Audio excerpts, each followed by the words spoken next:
तो प्रदेश में चुनाव आचार संहिता लागू हो जाने के बाद तमाम 90 विधानसभा सीटों पर दावेदारों ने अपनी दावेदारी जताना जो है वो शुरू कर दिया और अपने बायोडेटा शीर्ष नेताओं तक पहुंचा दिए हैं। तो इसी कड़ी में फरीदाबाद के बड़खल विधानसभा क्षेत्र से महिला आयोग की चेयरपर्सन रेणु भाटिया ने शिक्षा मंत्री सीमा त्रिखा के सामने टिकट की दावेदारी ठोक दी है। रेणु भाटिया ने कहा कि वर्षों पहले स्वर्गीय डॉक्टर मंगल सेन की मौजूदगी में भाजपा की सदस्यता ग्रहण की थी। उसके बाद वर्ष 2000 से वो लगातार 2 बार पार्षद रही और डिप्टी मेयर पद पर भी सफलतापूर्वक अपनी जिम्मेदारी निभाई। प्रदेश मंत्री से लेकर भाजपा प्रवक्ता तक जिम्मेदारी उन्होंने बखूबी निभाई है।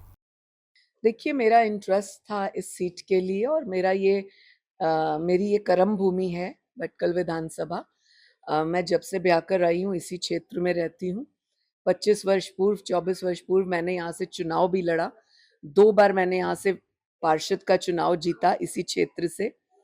मेरा पूरा मायका और ससुराल के पूरे परिवार के लोग यहाँ रहते हैं, इसलिए आना जाना इस क्षेत्र में सबसे अधिक है।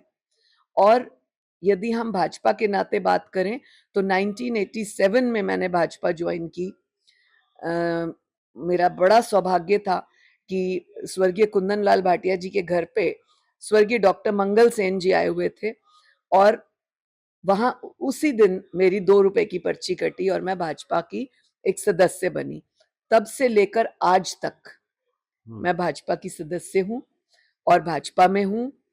मैंने कभी दल बदल नहीं किया, कभी विचारधारा का अपमान नहीं किया और मेरा हमेशा से प्रयास रहा कि मैं अपनी पार्टी के लिए काम करूं। उन संघर्ष के दिनों में भी जब हमारी पार्टी नहीं थी तब भी मैं उसी तरह कार्य करती थी जिस तरह से आज करती हूँ।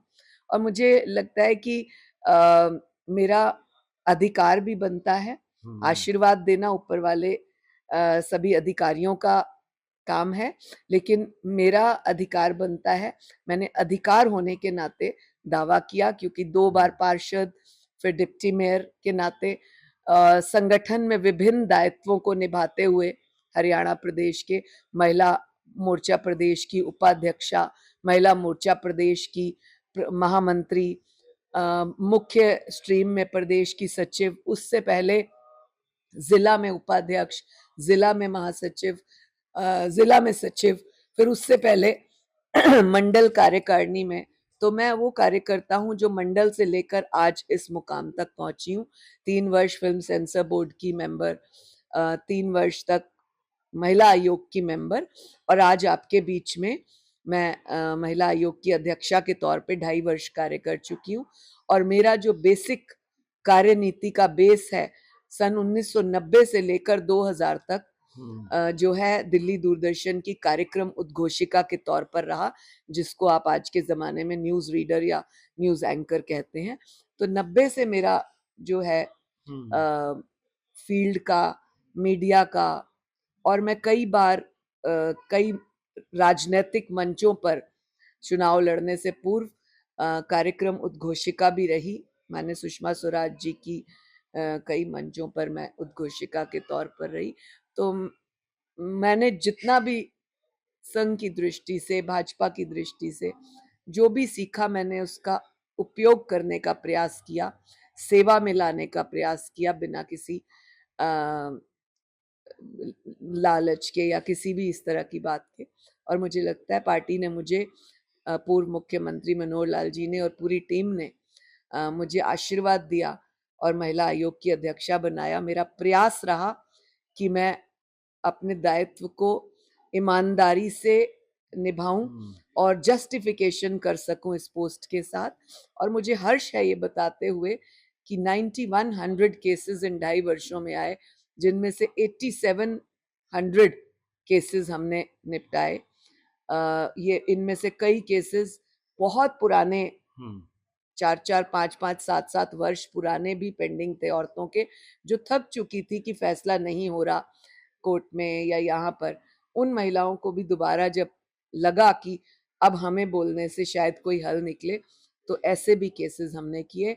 कुछ लोगों के जिनके 12-12 वर्ष से तलाक की बातें चल रही थी, एक महिला का तो 16 वर्ष से तलाक की बात चल रही थी, उस केस को भी हमने निपटाया, जिसके लिए मन को खुशी मिलती है कि 2 बिछड़े हुए लोग हमने वापस जोड़े। तो क्या लगता है आपको, चुनाव समिति इसके ऊपर अपना अंतिम फैसला करेगी? क्योंकि दावेदारी करना सभी का हक है। तो ऐसे में क्या मौलिक क्या लगता है कि आपको कि चुनाव समिति किस तरह का फैसला जो है टिकट्स को लेकर दे सकती है? मुझे ऐसा लगता है कि हमें इस बात का विचार करना चाहिए कि कौन कार्यकर्ता जमीन से जुड़ा हुआ है, किसकी पृष्ठभूमि कार्य में ईमानदारी की या लगन की, या एक जगह पर, जैसे कहते हैं एक जगह पर सिल भारी रहती है, उस तरह से किसकी है, और आप किसका कार्य फील्ड कैसा और कहाँ रहा। अब जैसे अब कोई किसी का एडमिनिस्ट्रेशन में एक्सपीरियंस है, आप उसे चुनाव लड़ने का कहेंगे, किसी का अ, अ, दूसरे फील्ड का एक्सपीरियंस है, आप उसको कहेंगे, तो ये एक बहुत डिफरेंट बात हो जाती है। मुझे इस बात का हर्ष है, गर्व है, संतुष्टि है कि मैंने पार्टी की पिछले 34-35 वर्षों से हर बारीक से बारीक नीति को समझा है, हर स्तर पर कार्य को निभाया है, फर्ज को निभाया है। जो जो दायित्व जब जब मिले, जब पार्टी नहीं भी थी, पार्टी तो 2014 में आई है, और आप देखेंगे जो 2014 और 15 के बाद से बाहर पार्टी में आ गई, पर हम उन कार्यकर्ताओं में से थे। पार्टी थी या नहीं थी, दरी पर बैठे 2 फुलके अपने बनाकर, 2 अपने साथी के लिए बनाकर लेकर पहुंचे, करेले की सब्जी, आलू और मिर्च का अचार लेकर पहुंचे। तो हम उन कार्यकर्ताओं में से हैं जिन्होंने कड़वा भी खाया है, ठंडा भी खाया है, नरम भी खाया है, गरम भी खाया है। तो मुझे लगता है मेरा अधिकार बनता है, और जो मेरे लिए हमारे सीनियर्स, हमारे बड़े अधिकारी, चाहे वो भाजपा की दृष्टि से हैं, चाहे अन्य हमारे बड़े अधिकारी हैं, जो वो तय करेंगे, उनका आदर मान और उनकी आज्ञा सर माथे पर।